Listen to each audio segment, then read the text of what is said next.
Allahu Akbar! Israel says it's at war after Palestinian militants launched a major terror attack. In the ongoing Israel Hamas conflict, the world has witnessed a series of shocking events that have left us all stunned. Hamas, a militant organization, has controlled the Gaza Strip since 2006. It's internationally recognized as a terrorist group.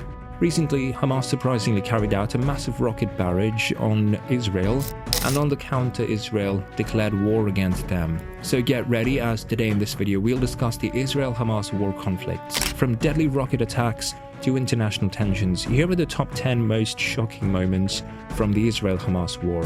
Kicking off our list at number 10 is Hamas's massive rocket barrage. The recent Israel-Palestine conflict is the deadliest in many years, marked by a large-scale rocket attack by Hamas breaching Israel with thousands of rockets. More than 700 lives have been lost in Israel and over 400 in Gaza, including innocent civilians. The conflict has forced more than 100,000 people to escape their homes in Gaza, seeking safety from the violence. Hamas also claimed to hold more than 100 Israelis hostage. This event initiated the conflict and set the stage for the succeeding violence, leading to widespread destruction and loss of life. At number 9 is Israel's airstrike response. The Israel Defense Forces declared that they had launched airstrikes against more than 500 Hamas targets in response to the rocket attacks from Gaza. They compared this assault to their own 9/11 or Pearl Harbor moment, emphasizing the severity and impact of the Hamas offensive on Israel. Such comparisons highlight the gravity of the situation. The Israel Defense Forces also labeled the Hamas attack as the worst slaughter of innocent citizens in Israel's history. At number 8 is Israel's unpreparedness despite advanced intelligence and interception systems.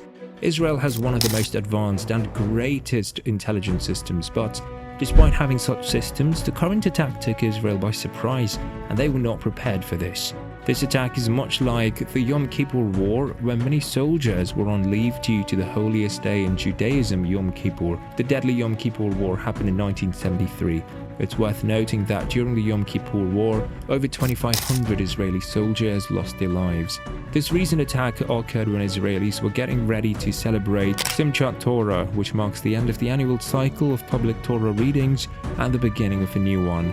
Number 7 is Hamas's attack on the Supernova festival in Israel. On a peaceful morning, the Supernova festival near the Gaza-Israel border turned into a scene of horror as Hamas militants launched a relentless rocket attack. The festival, meant to celebrate the Jewish holiday of Sukkot, quickly transformed into a nightmare. With no cover in sight, people rushed to find safety.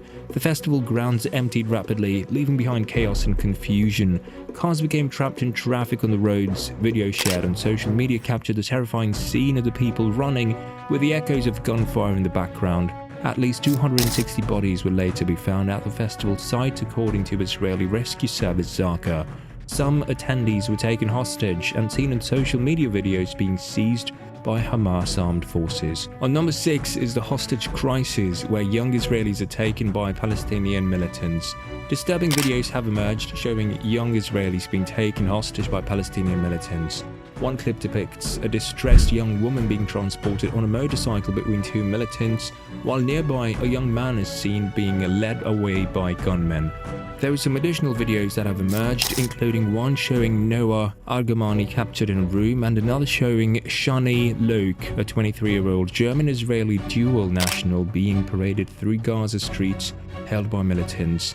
These distressing incidents highlight the human toll and urgency of the situation as families anxiously await the return of their loved ones to safety. Number 5 is the high casualty figure of the Israel-Hamas war. Israeli ministers have ordered a complete siege of Gaza, a region that's already struggling with blockades and poverty that has left its approximately 2 million residents cut off from vital supplies such as food, water and electricity. This impact represents the deadliest conflict Israel has had in the last 50 years. The Israel Defense Forces have reported over 900 Israeli casualties, while the Palestinian Health Ministry has stated that at least 687 people in Gaza and the West Bank have lost their lives. This devastating conflict has inflicted immense suffering on both sides. It highlights the urgent need for a peaceful resolution to the ongoing Israeli-Palestinian conflict. On number 4 is Israel's Prime Minister's vow for revenge. In the heat of this Israel-Hamas conflict, Israel's Prime Minister Benjamin Netanyahu made a promise to take revenge for these tragic events by Hamas in Israel. He described the day as a black day for Israel, signifying the seriousness of the situation. He firmly pledged to take strong action in response to the crisis, showing that Israel is determined to deal with the situation decisively. Moreover, the situation became even worse as over 100 Israeli civilians, soldiers and foreign nationals were taken hostage by Hamas, intensifying the gravity of the conflict.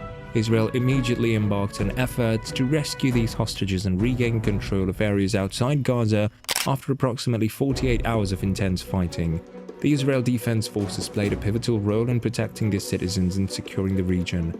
And now the top 3. Number 3 is Iran's involvement in the war. Israel has accused Iran of funding the Hamas group's operations and being involved in other offenses too.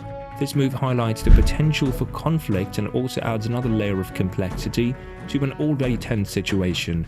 It's worth noting that Iran's permanent mission to the United Nations has denied any direct involvement in the surprise attack carried out by Hamas. However, this development raises concerns due to Iran's historical support for Hamas and its causes.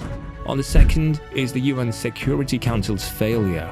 The United Nations Security Council, a global body responsible for maintaining international peace and security, faced a significant challenge during the Israel-Hamas war. The Security Council was unable to come to an agreement on a statement addressing the conflict. As a result, when the Security Council cannot agree on a statement, it means that the world's most influential nations are divided on how to respond to the crisis. This division can result from deferring national interests and political alliances. It can also delay the international community's ability to take coordinated actions to stop the violence and protect civilians.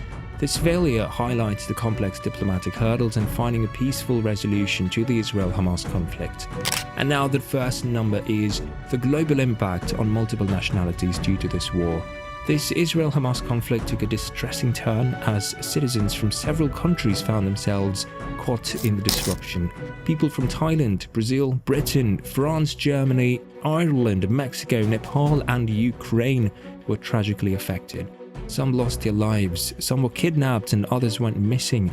Families in these countries are feeling very sad. They don't know what's happening and it's causing them a lot of worry and sadness. So it's high time that leaders should prioritize unity over politics and remember that war is never the solution. War only brings instability, disrupts economies and impacts daily lives.